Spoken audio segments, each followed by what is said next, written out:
साथियों, छा तव्हांखे ख़बर आहे त असांजी 24 कलाकनि जी डीडी सिंधी चैनल जी घुर हाई कोर्ट नामंज़ूर करे छॾी आहे।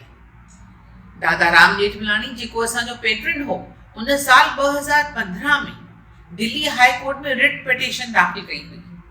अॼु 9 सालनि खां पोइ उनजो फ़ैसिलो आयो आहे ऐं जंहिंमें चयो वियो आहे त सरकार सिंधियुनि खे चैनल ॾे, पर जॾहिं हुन वटि रिसोर्सिस हुजनि। तव्हां ॿुधायो हाणे छा कजे? अपील कजे? कंदासीं। सुप्रीम कोर्ट में वञिबो। ऐं हिन दफ़े असां सां गॾु आहे असांजी सिंधी भेण इंदिरा जयसिंह, जेका ह्यूमन राइट्स लाइ लड़ी रही आहे। असांखे उन ते वॾो फ़ख़ुरु आहे। असांखे पंहिंजो चैनल खपे ऐं उन जे लाइ हर मुमकिन कोशिश करणी आहे। पहिरीं ॻाल्हि त असांखे सरकार ताईं इहा पंहिंजी घुर पहुचाइणी आहे।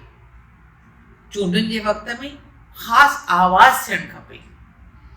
असीं चाहियूं था त चेटी चंड जे हिन मौक़े ते हर शहर में जिते मेला लॻनि था, उते बानीकार सभिनी दर्शकनि जा, सिंधी दर्शकनि जूं सहियूं वठनि ऐं पोइ उहे ख़त कॾहिं लिस्ट ठाहे सरकार खे रजिस्टर कनि।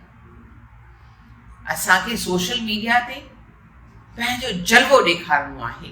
ईमेल कंदासीं, ट्विटर्स कंदासीं, रील्स ठाहींदासीं, सभिनी हंधि ॿुधण में अचे त सिंधियुनि खे पंहिंजो चैनल खपे।